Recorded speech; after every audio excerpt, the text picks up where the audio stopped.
Alright, welcome to Dan Old Things. Today is going to be just kind of a teaser video. Walk you through some of my toys out here at the storage. One of my many storage places, I guess. But this is where all the cool stuff is. But we'll walk through some of the projects. I'll show you some of my toys, and let's dig in. Alright, this is today's project. This thing, a really old Generac generator. I use it on my camper when I'm at the engine shows, and for some reason can't get fuel through the car.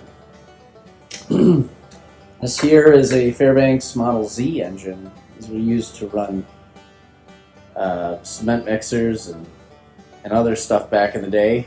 It's made not far from here in Beloit, Wisconsin, and I picked that up for my daughter this year after our show.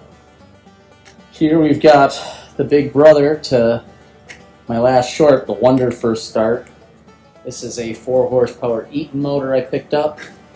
It's another Waterloo contract engine. The Wonder is contracted by Waterloo Gas Engine Works to be made to sell at certain dealerships, and they had different castings, slightly different castings, like the hoppers would be different.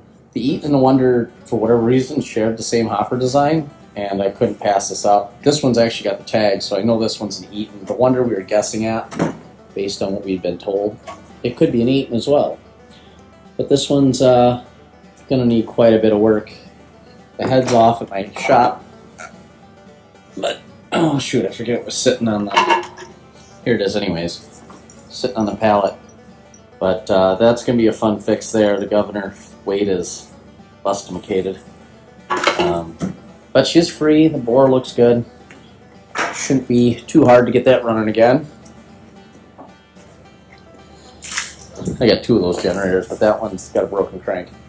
Alright, here's the infamous 42B that I mentioned losing my eyesight from in the last video. There's my Oliver 60. But this one was this cylinder right here, and the kicker of it all is I was so proud of the paint. It's been 20 years now. But this is the hole that started on fire, and I went to blow it out and lost the vision of my eye for a while. And as you can see, there's no paint left there, so it was all in vain.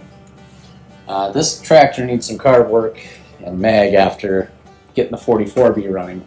Can't really see them because they're parked in here, but this is the 19, oh geez, it's a 46? I think this is 1946 Oliver row crop I restored back in 2002, I think. Maybe it was 2001. It's my first paint job. I did this when I was 12 years old.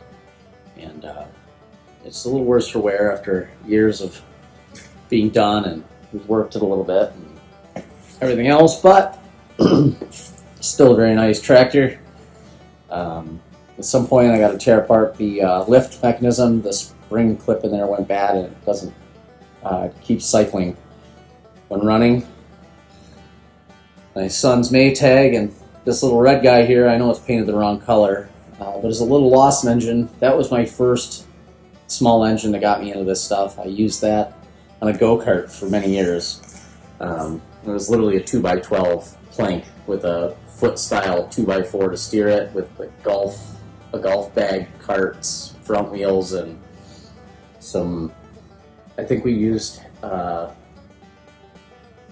we welded a pulley onto a like 5 or 6 inch dolly wheel and had that run with a hand bearing clutch where you just tension the belt with your hand. It was a fun thing to drive. Maybe I can find a picture sometime. This is my pride and joy here. I'd like to restore this engine. This is a early serial 7411, so 4-digit serial Waterloo 4-horse hit and miss.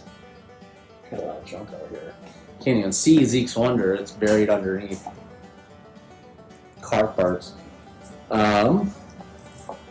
This is another one of my favorite engines. This is an Alamo Blue Line engine, and this is actually my first hit and miss. I had Throttle and Governor ones, but never hit and miss. My wife bought this for me on our, I believe it was my 10th anniversary. It was an anniversary of some sort. Needed very little. It came out of Canada. Guy that had been on American Pickers is no longer with us. We'd go up there and bring engines back, and I got connected with him, and and we got this engine. It still needs an exhaust, but unfortunately the pipe was cast into the head and it broke off, so that's a project for another day. And then we got my Whitty log saw engine.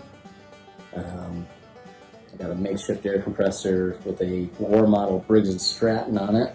Some of my toys are actually at storage at the show I go to, but this thing here is cool. I can't remember if it's 1964 or 1962, but this is a rug riding lawnmower. I'll put my foot up here, which is, let's see if we can get it measured right. We're a size 11, so it's like 3.5 feet long.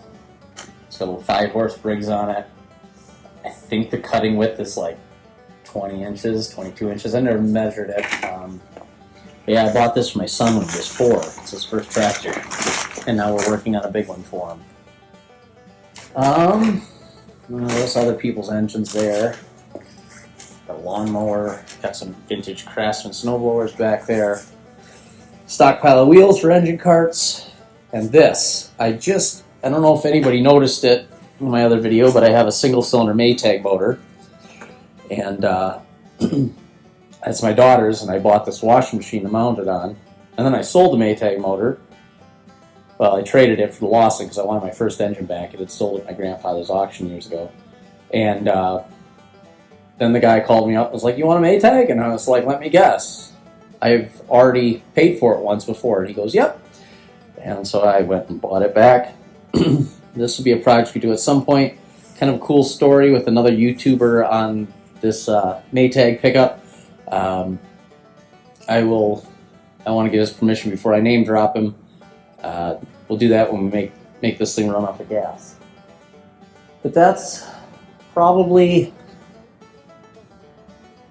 50% of my collection. Hope you enjoy.